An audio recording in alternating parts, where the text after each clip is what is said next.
I'm Jennifer. I'm the founder of Dysgraphia Life. If you haven't been to our website, I encourage you to check it out, www.dysgraphia.life. Pretty simple.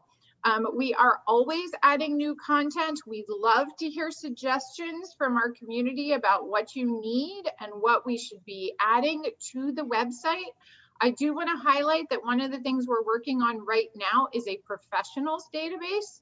So if you go to the website, you can see a new tab that says find a professional, and it'll explain what that database is all about. But if you are a professional out there, because I see a lot of teachers and OTs, please consider going to that tab and clicking join the database and filling out the fields. We are collecting information for professionals who work with people with writing difficulties so that when the database goes live later this summer, you will have potential clients who can find you. And the reason for that is that the #1 question we get at our info@dysgraphia.life email is something like, I live here and I'm looking for a specialist who does this. So we've realized that connecting people is really important. And so we are trying to get everyone signed up for a free listing and also to build out all the pages so that we will have that resource for parents and students and everyone in need. So thank you all for joining us today. It looks like we have a great group. I appreciate all the comments and information in the chat. If you have specific questions during the webinar, please put those questions into the Q&A tab. We're going to be asking those questions, going through it, and taking some of the most popular questions at the end to ask Cheri. I think she's looking ready to go now. I want to, by way of introduction, say that when I started researching dysgraphia and everything that goes with learning disabilities of written expression, I started looking around for who specializes in this area, and there are not a lot of people who talk specifically about dysgraphia, write specifically about dysgraphia, and provide those types of services. So one of the things I found early on was Cheri's book. Cheri is an OT as well as an international speaker and author on dysgraphia, and so we are so thrilled to have her today to talk with all of you about her work and what she's doing. And the title of the topic really is, what is dysgraphia? So Cheri, thank you for joining us. I will get, let's see, let me make sure you can get your slides up. Does that work now? And then we can get started. Sure, let me get it in slide product. There we go. And everybody can hear me okay? Give me a thumbs up, Jennifer. All right, and you can see my screen? Yes. All right. So I am going to put you guys off to the side. I am not going to be looking at the chat over the next few minutes. So Jennifer is going to make sure that she is tolerating or curating what's going on in the chat. So to give you some background on me, in addition to what Jennifer has already said, I am currently not in my home. I am across the country on the other side at a conference called GPHEL, the Global Forum for Education and Learning, I think is what it is called. And the 3-hour time difference, my brain is totally not curating the time difference. I'm not used to the time difference. Jennifer and I live in the same time zone. When we originally planned this was not in my scope of practice, or not scope of like existence. That's where I'm looking for. Scope of practice comes off my tongue a little bit too fast as an OT. So forgive me for being out of breath. I'll tell you what, a conference center in a casino is like 3 miles apart. I think I just did a 5K in 10 minutes. So good for me. That's a first. But I am here with you. I am so happy to be here. I'm so glad we were able to make this connection initially. I was concerned about the Wi-Fi connection. It was not working well yesterday. So if the starts to get wonky, Jennifer, let me know. And I'm going to turn off my video as I'm speaking, because I don't want that to interfere with this conversation. So, dysgraphia, what is it anyway? And let's really talk a little bit about what it means to dysgraphia, about dysgraphia. So, just you being here means that you have some kind of knowledge about what it is. Think about that new parent who has never had anything to do with a child along the way that may have had a disability. And they look at that word and they have no understanding on how to decipher any Latin core words. They'll look at that word and say it's a foreign language. But it is not, and it is decipherable. What the International Dyslexia Association says about dysgraphia, it is a difficulty with writing. And one of the ways that we help with writing is rainbow writing. And I just love using that demonstration of dysgraphia and using the different colors to write over it. But when you look in it and you are deciphering the word, dis means a disability, graph means to write, and ia, the ia at the end, means the condition of. So it's a condition of impaired writing. But how can we get our students to polish their crown? Okay, so what does a crown have to do with dysgraphia? The crown is an acronym. The acronym for choice, resiliency, ownership, worthiness, and novelty. So we have a choice with our students. We have a choice to show up. We have a choice to be ready for helping them. We have to instill that choice into them to be able to be actively participating in their education or to disassociate. And with the kids that are challenged, I know it's a difficult situation, but we do have a choice. And the choice of way we show up to help them and the choice of the way they help themselves is, in a sense, a choice. Resiliency. Some of these kids are broken down to the point where they just have difficulty coming back up. We need to teach them how to be tenacious and resilient. So it is our responsibility as the adults that are around them to help teach them how to be resilient. Ownership. They need to own their own actions. And this may not be something that sounds really nice to you. It might be counterintuitive, but we need to teach them that they need to be ownership, which flips us back to resiliency and tenacity. They need to be tenacious about owning their own actions. So I know they struggle. I know it is really hard for them, but they are worthy no matter what their situation is. They are worthy. They are their own unique creation. God made them to be themselves. So teaching them how to be themselves is going to be half of their battle. And what I mean about novelty is we need to teach them in new and novel ways. We can't teach them the traditional way. And we all know that. We need to be very different. So when I talk about novelty, I am not talking about those cheap toys that you get at the store. I'm talking about different and strategically unique ways of teaching and helping them learn. So when I say polish your crown, we need to teach them how to access their education in very unique ways. These kids are vulnerable, but we need to show our own vulnerability. Brene Brown says that vulnerability is the birthplace of love, belonging, joy, courage, empathy, and creativity.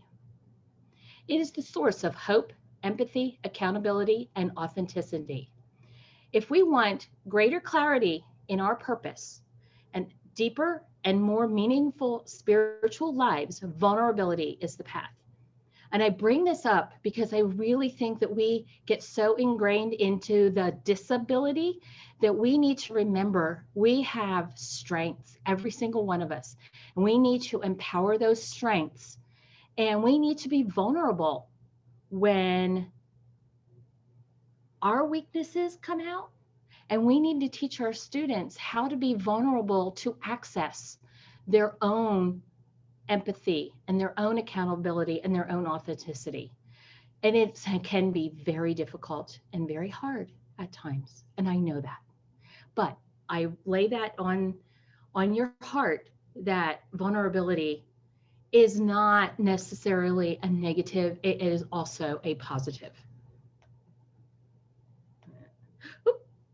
It only went once. So who am I? I believe that Jennifer introduced me. I'm Cheri Dotterer. I'm an occupational therapist, dysgraphia consultant. These are my VIPs. This is my husband and my children, but they're not the real people that I work for. They're the ones that help me support you. So when I say they're my VIPs, they're the people that surround me every day. But if it wasn't for them, there is no way that I could help you. My husband is an entrepreneur in his own right. So he taught me how to be my own person. My daughter is a gifted student with spelling issues. So that's where I really started to understand the struggle with spelling, is through my daughter, who is an amazing, brilliant mind. Her math is above the charts. My son is entrepreneurial and math procedures, but when you try to apply some things, it doesn't work so well. His gift is his voice. He needs to be on Broadway, just saying. Which is a thought he had at one point in time. But that's beside the point. They are the ones that support me to be able to do this, to bring this to you. And if it wasn't for my husband, I will tell you, this would not be happening today. We're having a family emergency at home. So for me to even be in Vegas, for me to be speaking to you today is a miracle in itself. So forgive me if I let you in on a little personal note, but we are in the middle of a crazy time at home, and I didn't even think that I was going to be able to do this today. So it's a blessing for you. It's a blessing for me. And I get so excited doing this. So bear with me as I really start to teach you. And I know there's stuff going on in the chat. Intentionally, I have the chat closed. So if there's anything that you need to break in and help me out, Jennifer, I have the chat shut off because I don't have enough screen. So the stages of reading, we've heard them. They start out with phonetic awareness and phonics. So the difference between the phonetic awareness and phonics is the phonetic awareness is understanding what you're hearing. So getting used to mom, dad, and the visuals around them, what's a cup, what's the dog, and those things, that's step one. Applying those images that you see to symbols, that's where the phonics comes in. Learning those symbols. And we think about phonics, we think about letters and really reading.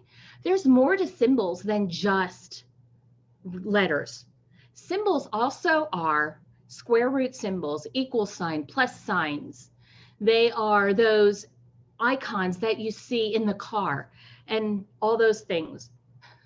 We were in my son's car on the way to the airport yesterday, and my husband's saying, would you please turn the AC so it's at our feet? I'm like, I can't read the labels.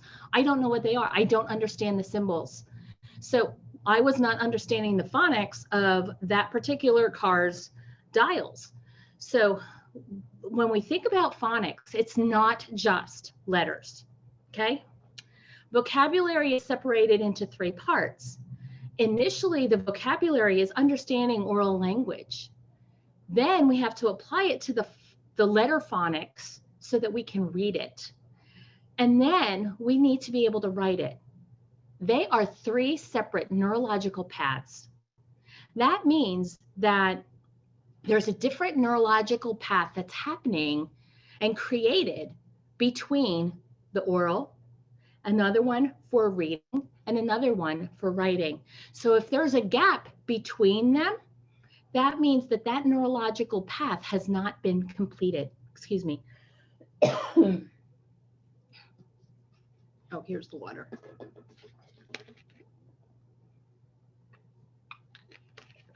All right.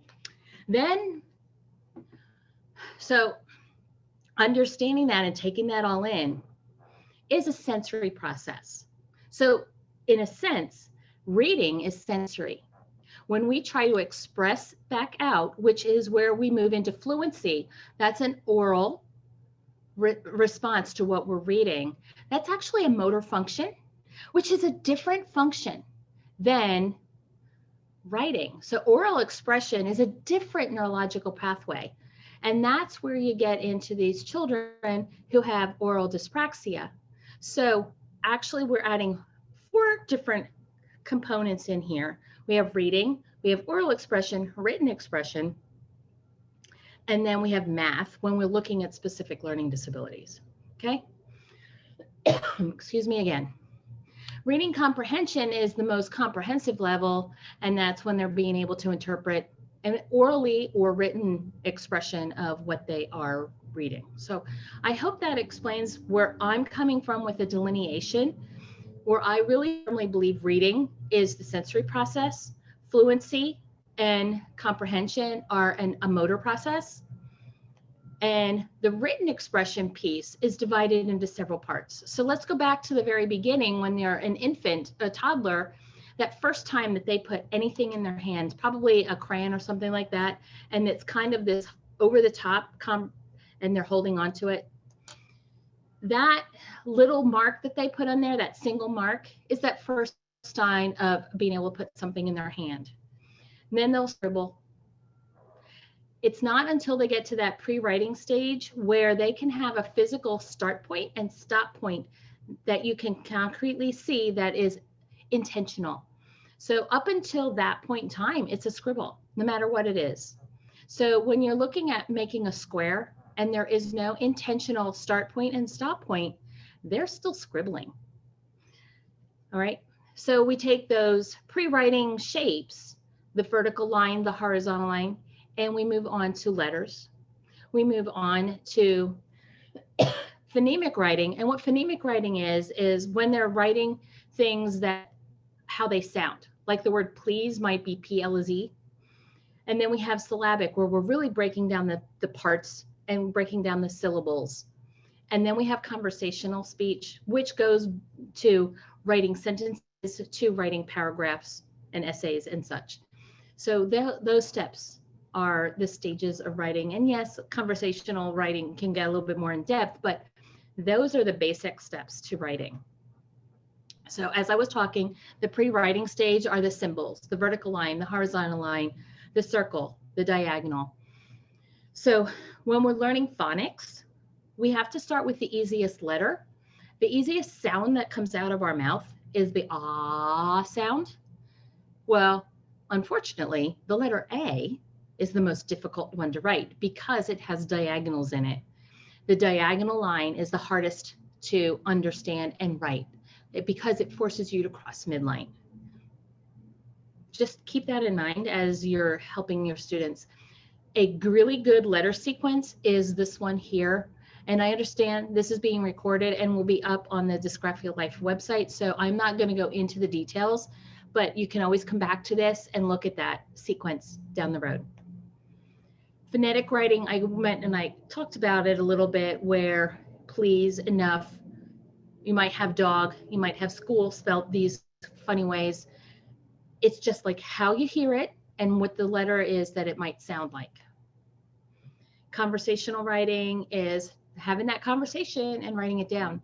It includes expository essays, narrative essays, technical writing, creative writing, all those aspects of writing. Okay, so what happens when writing breaks down? Excuse me, that's where we get the types of dysgraphia. These are the basic types of dysgraphia. The bottom layer is very mechanical in nature. That is where those neurons are being developed. Excuse me again. I think that the jog back from the other end of the hotel has gotten to me, but we'll keep going. So when I say that, I want you to think about a neuron. A neuron has 3 parts. You have the body, you have dendrites, you have axons, and they all interact together. And as the neuron is developing, it is creating myelin sheath around it. So think of every time that a kid is writing the letter A, they're wrapping one round of the sheath around the neuron. So every time they do that, they have to wrap that myelin. Well, with kids with disabilities, that myelin sheath is not getting wrapped around the axons and the dendrites. It's on the axon, the way it's supposed to be. So they need to have more experiences to get the neurological pathways to connect to one another. So visual spatial is really a difficulty with recognizing the letters. Motor is where they don't understand or have difficulty with control, accuracy, precision, and speed. Memory is where they have difficulty recalling. The second level is language-based, where they're really looking at taking all the parts and putting it together and create language, which is words and sentences. And then the upper level is a cognitive level, where they're really looking at the paragraph and how the whole structure works together. So with the neurobiology, I talked a lot about the sensory and the motor. The sensory pathway is everything that's coming up from the body into the brain. And then the motor function is what the brain has interpreted and is coming back down. So when they're reading, it's coming up, well, in their case, it's through the eyes, but it's still coming up through the brainstem, and then it's getting interpreted. And then what you interpret and acknowledge is what you're reading. Then it goes into the brain structures in the center of the brain. It's the limbic system. And this is the system, I think, that is the part of these kids with dysgraphia that we really need to consider how we are engaging with them so they can polish their crown. If their limbic system is constantly giving them that fight-flight response, they're not going to be able to access learning. They're not going to be able to overcome this. If we can kind of calm down that fight-flight response in the limbic system so that they can access their next level, the cognitive level, and we can get their frontal lobe really engaging in the activity, they're going to have much better access to being able to engage in the writing. Now, I know there's other neurological conditions that can interfere with this whole piece as well. I'm not saying that. I'm just kind of giving you a basic overview of what is happening. When the cognitive level is taking the information back down to the motor system, it does go back through the limbic system before it heads it back down to the brainstem and the body. And filtering that whole emotion and the memory and the recall together to be positive instead of negative will help the kids overcome their writing deficit. I know it sounds simplistic. It is much more complicated than that, but I want you to just think about that negativity that's going on with the student so that they can overcome it. So let's go into a little bit more about each one, right? Visual spatial dysgraphia, I said, was really difficulty with the understanding and recognizing the symbols. It really goes into all symbols. It doesn't matter what the symbol is. It's really difficulty understanding all of those symbols. So here's one strategy that you can use to help the students. Take the word bank away from our word search and just have them look for one letter. And what I've done is I've taken a little strategy from my years working with stroke patients to apply it to kids today. So what I've had done a kiddo do is go through and look for all the A's and the E's.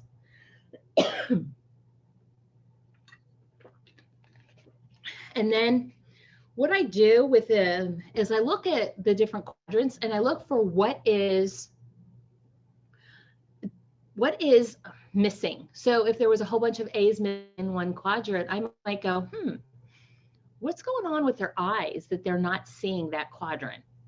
So one of the first things that I'm looking at is what are they seeing? What are they looking at from a visual perspective? And one of the exercises I have them do is looking back and forth. So I'm making sure that they're looking at all those different angles to help being able to get their eyes working to overcome that. So doing a lot of visual scanning activities for this first part. Excuse me, I'm sorry about the coughing today. With motor, we have 4 different aspects of motor. We have control, we have accuracy, we have precision, and we have speed. When we're talking about control, we're talking about motor control, postural control, pencil control, and we have to have control of our torso and our lower body before we can even engage in writing. So if we have a kiddo who has low muscle tone and is constantly slumping, we're going to have a real difficult time getting that kiddo to engage. That's why some of those alternative positions that OTs love to get students in are so helpful, because they either will strengthen the motor control or they might temporarily eliminate the need for it, that we can access some of the other aspects and those other parts of motor to be able to get access to writing down the road. So control is one of the key aspects of being able to access our bodies so we can engage in writing. Accuracy and precision kind of overlap a little bit, but they are distinctly different. So I want you to think about 3-lined paper. So you have the top line, the middle line, and the bottom line. You've got the letter A. I'm going back to the letter A because of it being the diagonal. So you got the diagonal lines. You got a capital A, it has to touch the top line, it has to touch the bottom line. And then you've got the cross in the middle. And I know there's the 2-line paper with handwriting without tears. Just go with 3 lines for me at the moment, okay? So are we touching the top line? Are we touching the bottom line? Are we going above it? Are we going below it? Are we crossing that line in the middle? Are we not touching the top lines? Are we spacing it out real wide? Is it real narrow? All those different aspects talk about, does it accurately and precisely look like an A? So really understanding that part of it. And then speed has to do with being similar to the peers. Are we really being similar to what the peers are talking about? Or are we really slow? Or are we a little bit too fast and our handwriting is really sloppy because we're not taking our time? So that speed has to do with it as well, and really trying to regulate that to be similar to what the norm is. And practice is going to be where we have to help these students. So some of the things that you can do to help with motor is those sensory pathways that you can have set up in the school. If you're at home, just creating different motor functions that will include everything else. Now, the idea of the number 8 is the number 8. So I'm backing up here a little bit. And I want you to do this. So you're going to start with your hands, wrap them together with your hands facing away from you. You're going to go up as high as you can go over your head. And I'm going to try to stay in the webcam at the moment. Normally, I would have my arms extended up over my head. And you're going to go and make a figure 8 with your arms, okay, fully extended. So I am going to do that now, where I'm up at the top and I come around, I come back, I come around, and I come back. And getting that figure 8 in with your arms fully extended. I want you to do it again. And I want you to do it now and really feel everything that's going on in your shoulders, in your trunk, in your buttocks, in your legs, in your arms, in your eyes, your toes. The figure 8 forces you to engage every muscle in your body. You're crossing midline twice. You have a vertical connection in your spinal column that is connecting your body right and left. You got the neurological system, which is connecting things on the opposite side of your body. Okay. So because the spinal column is touching your head to your tailbone, your trunk should, if you're doing this right, feel like you're wiggling your butt. So the figure 8 is a really great exercise to help these kids kind of engage their whole body. Memory. Memory strategies are going to be your key.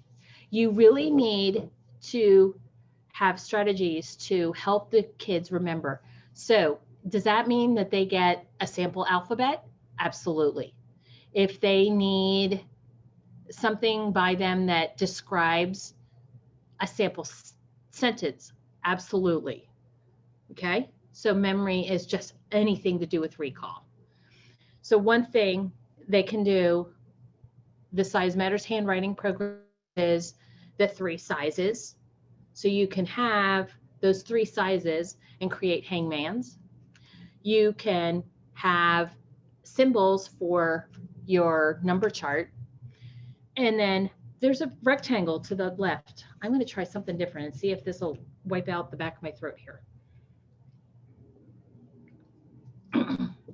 I don't know if that'll help or not. We'll see. I still feel a little winded back there. So what that is paper folding. And paper folding can be used for math. It can be used for handwriting. It can be used for almost anything. And those kind of strategies, I go into detail in some other products that I have. But for now, I just want to say that the rectangle is going to be one of the ways that you can help students in math. You're going to be able to help the students with a lot of the letters aspects of writing. So think about rectangles. If you want more information about rectangles, that's a separate webinar. Word formation dysgraphia really is looking at words and being able to spell them. So let's look at the word enough. So what I've done is I've created an actual alphabet, and I call the body sentence alphabet. It's a kinesthetic alphabet that helps the kids remember how to spell the words using a sentence. So when I teach them the word enough, I'm using both hands, and we're coming in, we're pointing to the eyes, the nose, the mouth with an open mouth, under the chin. Give me your high fives. We're doing it bilaterally so they have both sides of their brain working. Over time, we are going to engage them in their non-dominant hand to do the motions so that they can write it as they're doing it. Eventually, what I want them to do is in their mind, be able to go through the sentence in their mind and be able to write the word. I have a student that I have been working with one word for about a year. And yes, experiences over time, constantly working on it over time. They need many more experiences to get that neural pathway to work. Over a year, he's finally learned how to spell the word avenue. Think about it. Phonetically, it is not written the way it sounds. And it took him a long time to get over that transition. Sentence formation. Oh, blah, blah, blah sentences. You know how that goes. Understanding parts of speech is one of those crucial parts. I can tell you this. I have a mild case of dysgraphia myself. I don't know my parts of speech. Yeah, I can get by, but I can tell you the noun and the verb, maybe an adjective, maybe an adverb, but you give me participles and all those clauses and things like that, forget it. I kind of know the function, but I will tell you this. My brain of a son is the one who fixes everything that I write. because my dysgraphia can get to me and I don't get sentences formed in the way they're supposed to be at times, especially written. So why the letter R? Why the cat and the with the bag? So what I do with word formation, sentence formation, and paragraph formation are very similar. With word formation, I am doing word scrambles, letter scrambles, putting letters on note cards, scrambling them up. Okay, what does it sound like? What does it look like? We look at it, we put it back together. We might put them in a bag and pull them out. Do any kind of way that you can manipulate and help them with recognition first before they go to write. So also copying is going to be much better than trying to self-generate. So scrambling it up, then have them copy, then have them self-generate it. So paragraph formation, really, tell me your story. Where did I put it? Oh, it's still back here. Record on the phone. Tell me the story. Tell me what you did at school today. Tell me what you did at recess. Tell me what you did over the weekend, and record it. And then have a playback and say, well, why don't we try to create a sentence out of that? So having ways that are recording the story while they're saying it orally will help them with that. So again, I'm using that. Also, spaced repetition, elaborative encoding, and those kind of techniques that were developed in the psychology will help the students. So experiences over time is basically the summary of those words that I just used, constantly coming back to it. So don't expect them to be able to say that the spelling list today, they have it. You need to go back to those spelling words all the time so that they can continually retain them. So success consists of going from failure to failure without loss of enthusiasm. Our kids with dysgraphia are losing their enthusiasm so quickly. They are so discouraged. Helping them overcome, teaching them strategies to overcome will be the most helpful to those students. So I challenge you to help your kids polish their crown. I talked to you about that a little bit ago. We have choice, resiliency, ownership, worthiness, and novelty. So I'm going to leave this screen up here for a moment. If you want more information about that, I have a list of symptoms of dysgraphia on either of these QR codes. So you take your phone into the phone feature on your phone. Go with the phone, the camera feature. Open your camera. Go over the thing, and before you hit anything, you will see like open in whatever browser you had. Hit that instead of the actual picture, and then you should be able to get a link to my website, which is cheridotterer.com. There is a parent's guide. There's a professional guide there. Each one has the symptoms of dysgraphia. Each one has the types of dysgraphia and a sample of some strategies that you can use to help these students. Each one of these has a little bit about IEP. Now, if you are outside the US, you want to extrapolate the idea of an independent educational plan for your environment. So these are really directly related to the United States law and special ed regulations. So you need to extrapolate that out if you are not in the United States. And then there are links for other resources that you can find. Some of them are on my website. But one of the things that is absolutely brand new for you today is the Dotterer Dysgraphia Toolkit. This is my professional course. If you are professional and you want to get credit for it, that would be the Dotterer Dysgraphia method instead of toolkit. But if you are a parent and you just want to learn more, what I have done is I have taken the Dotterer Dysgraphia method.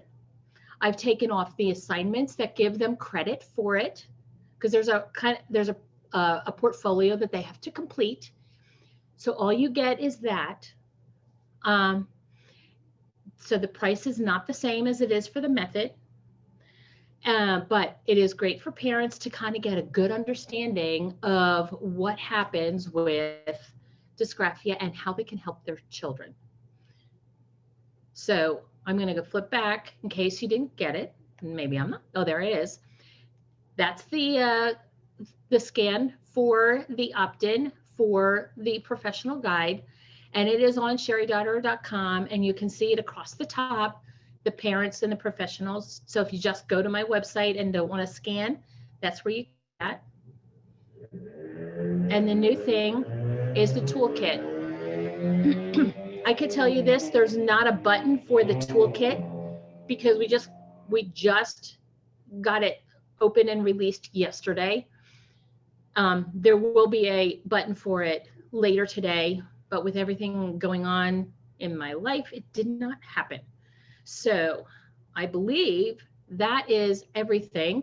I am going to exit out of here, turn off the PowerPoint, and then reopen the chat box.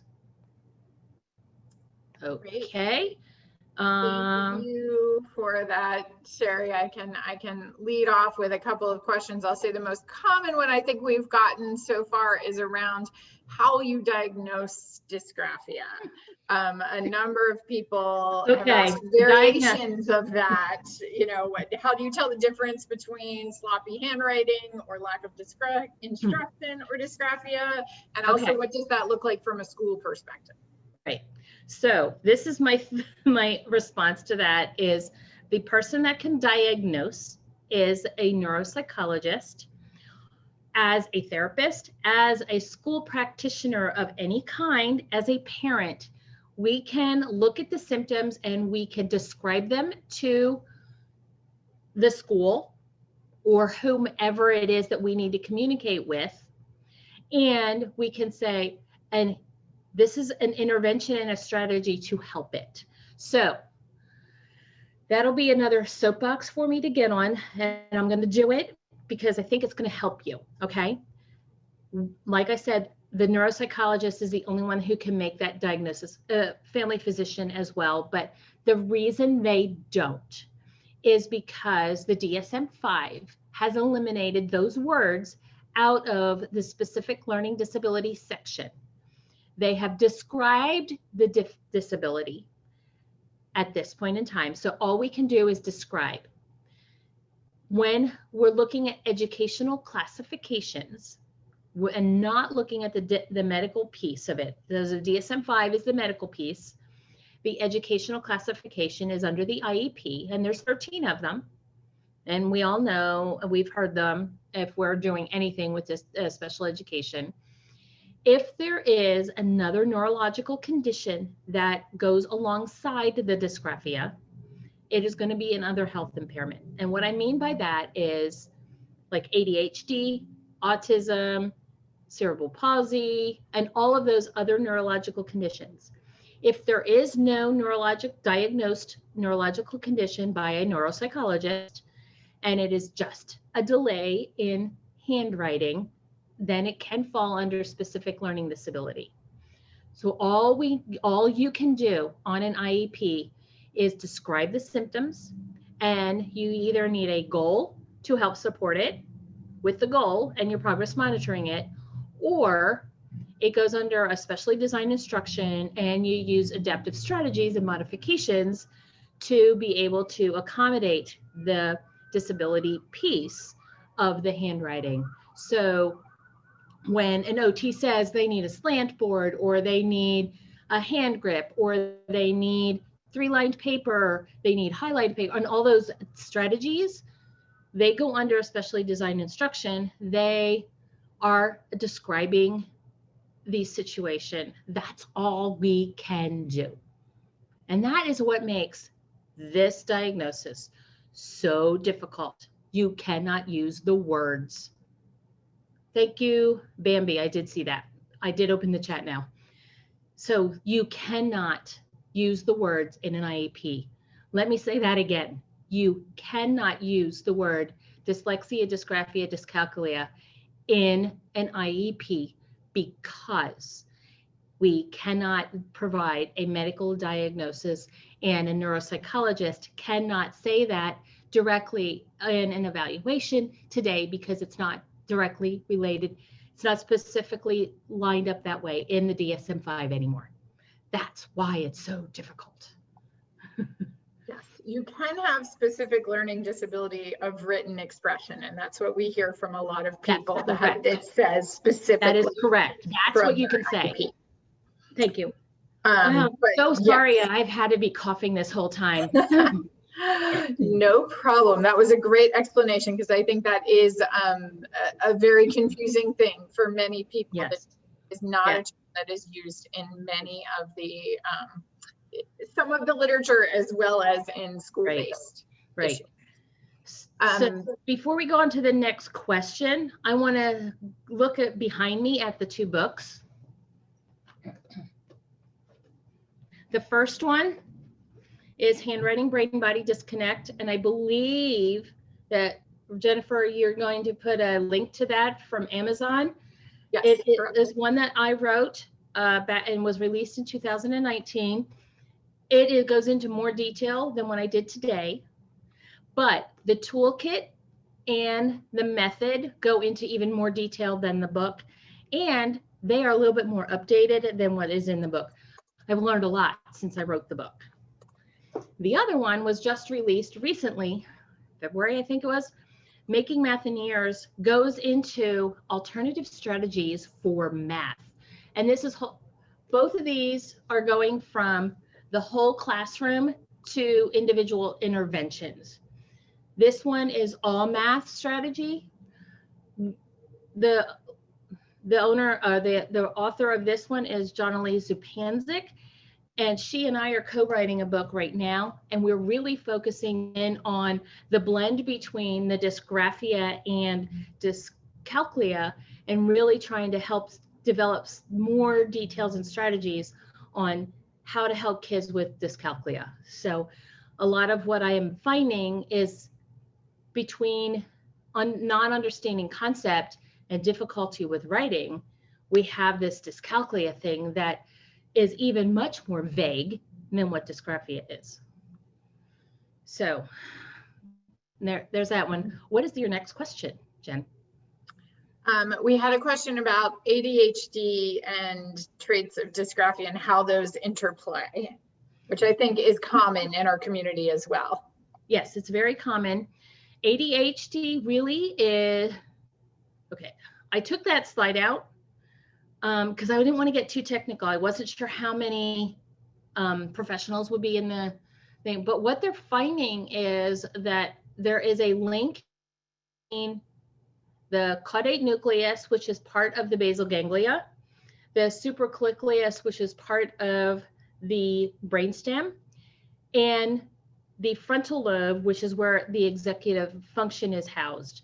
There is some actual disconnect between those three pieces of the brain, which is where the diagnosis of the ADHD is coming from.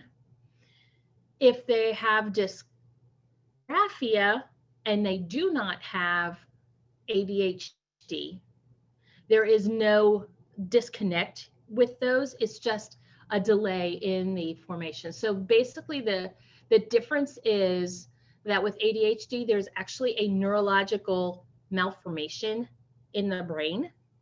The dysgraphia is just a delay in the creation of the neurons.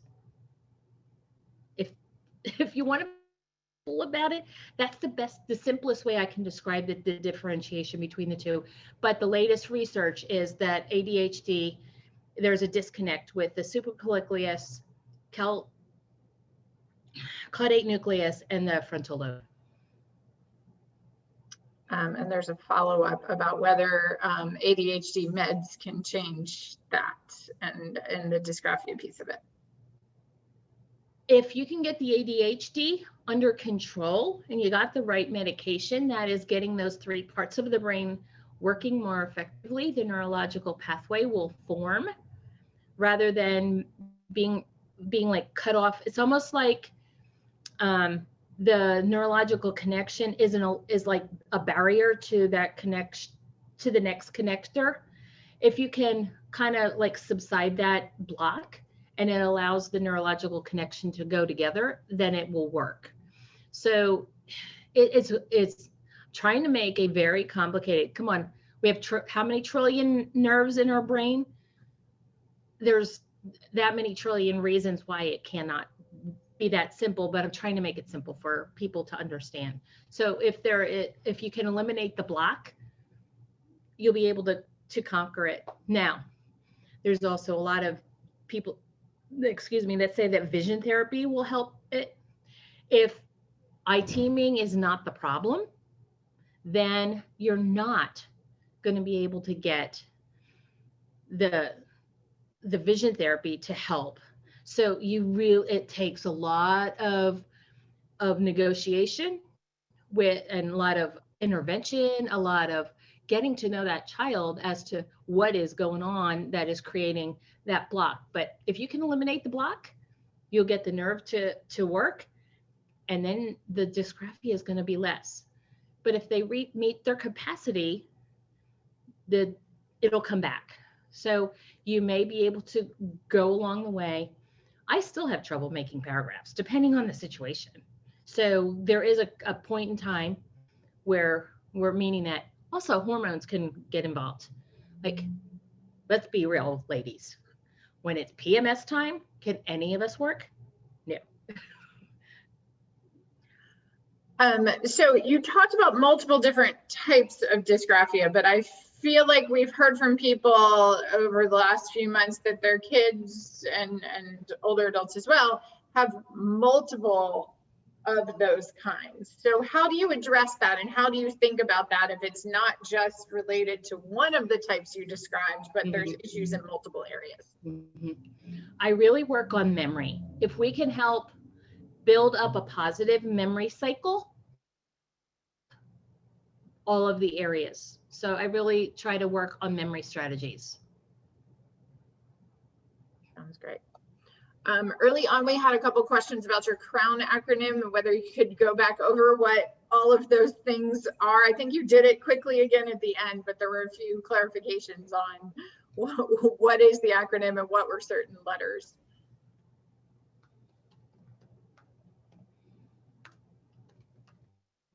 There we go. It's going into the chat. Choice, resiliency, ownership, worthiness, and novelty. So everyone should have all of those now. Right. So choice, resilience, ownership, worthiness, novelty. Great. We only have a couple minutes left, so I want to make sure you get a chance to make any last points. Is there anything you particularly want to stress to this audience? I would say we have some OTs and a lot of parents. Okay. Out there. Parents, my favorite tool for my students is the note card. I create memory games. I create sentences, one word at a time on the cards. I separate words by letter on the card. I use note cards to do whatever I can to help the student figure it out for themselves first, then copy it. Self-generation is the last thing. I use voice dictation, voice conversation with the phone, and then we go do playback. And with the playback, I do itty bitty 1 or 2 second increments, maybe 5, but I really keep those stuff with the phone short.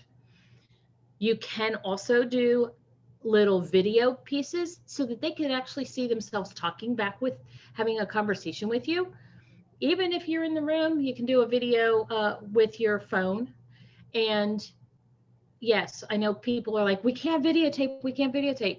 If you videotaping it for you and the student to do that intervention, and then you're hitting delete, you're doing it for education of the student, not that you're going to utilize it later. So if you can do a short video to help your students see how they look, that will also help the student. So that's also improving memory. That's great. How likely are you to recommend Dysgraphia Life? So that's a poll for everybody to do, to, you know, give feedback on the webinar and the webinar series. And if we want to keep those going, I will say this: we got a number of questions that asked whether this was recorded, which it was, and it will be up on the Dysgraphia Life website in about a week, along with, as mentioned, the link to Cheri's book and the links for the QR codes that she gave and the different resources. So we will have all of that available hopefully in about a week. We will also be including it in the July newsletter. So if you haven't signed up for the newsletter, please do that. I mentioned our professionals database that we're building. So all the professionals, please sign up for that and share that information with colleagues and other people working with those with writing disabilities or difficulties. Our last webinar was a neuropsychologist. So if you want to go back and listen to that one, they did talk some about diagnosing dysgraphia there as well. And we want to give a huge, huge thank you to Cheri for making the time to do this, particularly during a conference and a very busy time. So we appreciate that we didn't have to postpone it. We got to do it. There are lots of positive comments from the last 10 minutes or so about how helpful this was, helpful tips. I know the strategies are always very useful to everyone. So we appreciate everybody's time today. Please send us any feedback at info@dysgraphia.life, what you'd like to see in future webinars, questions, comments, suggestions for the website. We are always happy to hear from you. So thank you very much. Thank you. And my blog post that came out on Monday has to do, it's kind of a summary and a rundown of regulations and how they have impacted dysgraphia. And I reflect because I had a conversation with a college professor and what's happening in college today in respect to writing. And some of the questions I get are about typing versus writing. And I talk a little bit in that blog post about that. So you're welcome to subscribe to the blog post. I have part 2 of that blog post coming out next Monday. So I also want to gear you there for some free information at that particular place too. Thank you. Great. So that link is in the chat. It's cheri.dotterer.com/blog. We will also put it on the site. And thank you to everyone for joining us today. And thank you very much to Cheri. We greatly appreciate it. Thank you. Thank you so much.